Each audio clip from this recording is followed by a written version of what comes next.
जय हिंद, नमस्कार प्यारे साथियों। स्वागत है आप सभी का उत्कर्ष एकेडमी खिलचीपुर के ऑनलाइन प्लेटफॉर्म में।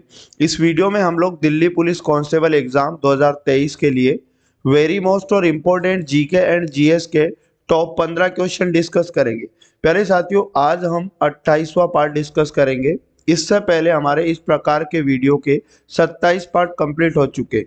अगर बाकी के पार्ट आपने नहीं देखे तो प्लेलिस्ट आपको मिल जाएगी, जहां जाकर आप बाकी के पार्ट भी देख ले।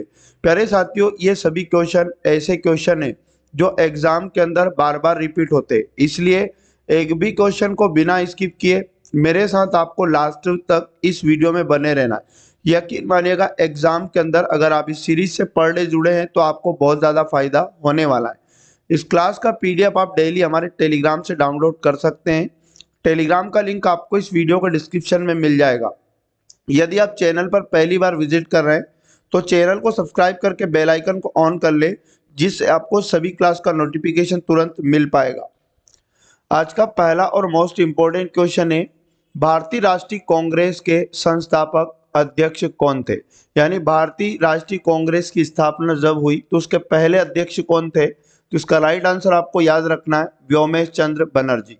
ऑप्शन नंबर 3 इसका सही जवाब हो जाएगा।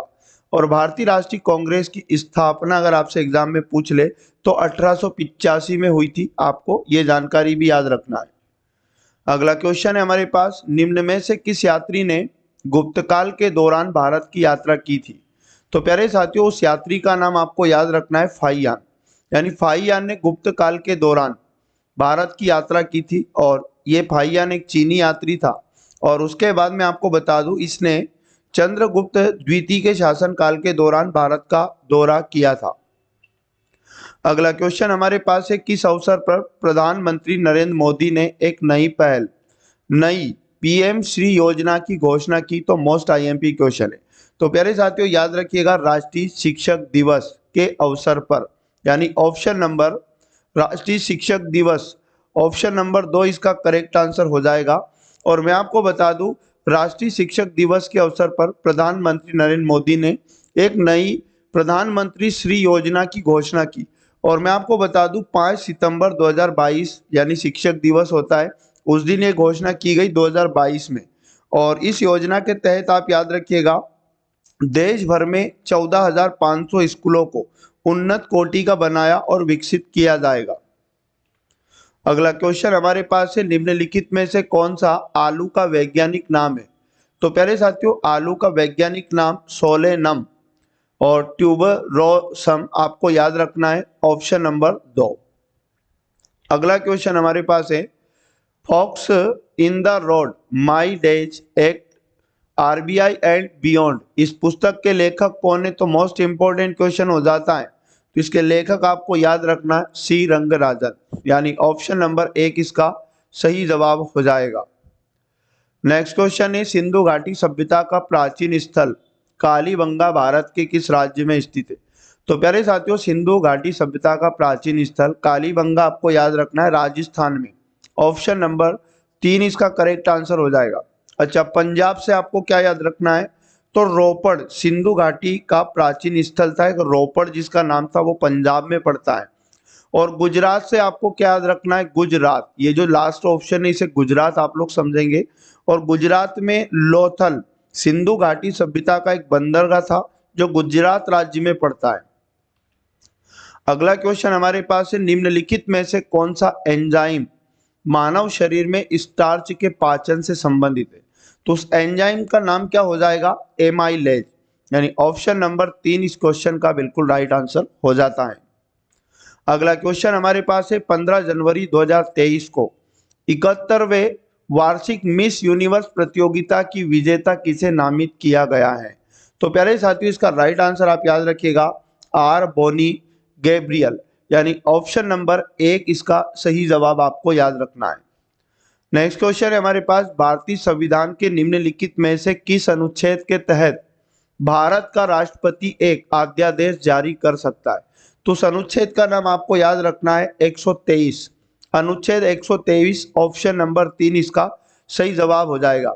अनुच्छेद 123 के तहत भारत का जो राष्ट्रपति होता है एक अध्यादेश जारी कर सकता है, इसलिए ऑप्शन नंबर 3 इसका करेक्ट आंसर, याद रखिएगा। नेक्स्ट क्वेश्चन है, निम्नलिखित में से किसे भारतीय शास्त्रीय संगीत में सरोद सम्राट के नाम से जाना जाता है?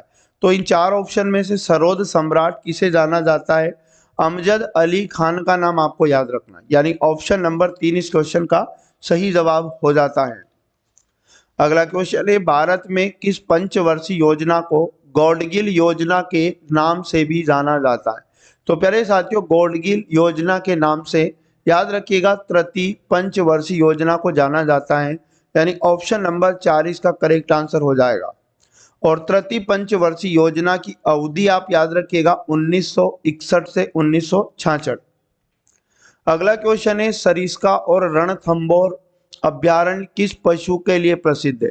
तो प्यारे साथियों, सरिस्का और रणथंभौर ये दोनों अभ्यारण्य याद रखिएगा बाघ के लिए प्रसिद्ध है, यानी ऑप्शन नंबर 3 इसका सही जवाब हो जाएगा। अब कभी एग्जाम में पूछ ले सरिस्का और रणथंभौर ये दोनों अभ्यारण्य किस राज्य में पड़ते हैं, तो फिर आपको राजस्थान याद रखना है, ये दोनों अभ्यारण्य राजस्थान राज्य में पड़ते हैं। अगला क्वेश्चन, निम्नलिखित में से कौन सा राज्य सूरजकुंड अंतरराष्ट्रीय शिल्प मेला की आयोजन करता है? तो सूरजकुंड अंतरराष्ट्रीय शिल्प मेला का आयोजन करने वाला राज्य हरियाणा, ऑप्शन नंबर 1 करेक्ट हो जाएगा। और याद रखिएगा ये दुनिया का सबसे बड़ा शिल्प मेला होता है हरियाणा में, सूरजकुंड अंतरराष्ट्रीय शिल्प मेला, और इसकी शुरुआत कभी एग्जाम में पूछ ले तो 1987 यानी 1987 में हुई थी। अगला क्वेश्चन है हमारे पास, न्यूमोनिया मानव शरीर के निम्नलिखित में से किस अंग को प्रभावित करता है? तो प्यारे साथियों, न्यूमोनिया मानव शरीर के याद रखिएगा फेफड़े को प्रभावित करता है, यानी ऑप्शन नंबर 2 इसका सही जवाब हो जाएगा। अगला और मोस्ट इंपोर्टेंट क्वेश्चन, निम्नलिखित में से कौन सा रासायनिक परिवर्तन नहीं है? तो प्यारे साथियों, रासायनिक परिवर्तन नहीं है तो पानी का जमना ये रासायनिक परिवर्तन नहीं है, बाकी फलों का पकना, भोजन का पाचन, दूध का फटना ये रासायनिक परिवर्तन है। पानी का जमना एक भौतिक परिवर्तन का उदाहरण है, इसलिए ऑप्शन नंबर 3 इसका करेक्ट आंसर हो जाता है।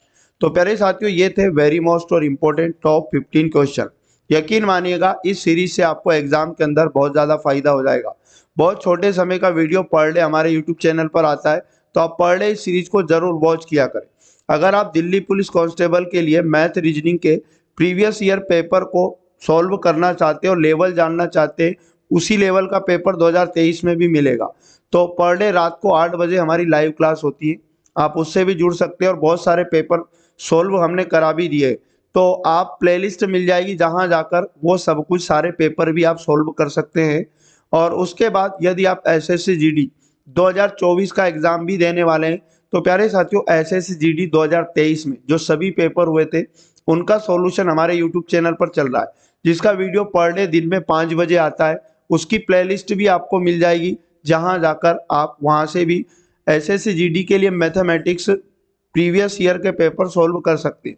तो मिलेंगे नेक्स्ट वाले पार्ट में, पढ़ते रहिएगा। जय हिंद, जय भारत, वंदे मातरम।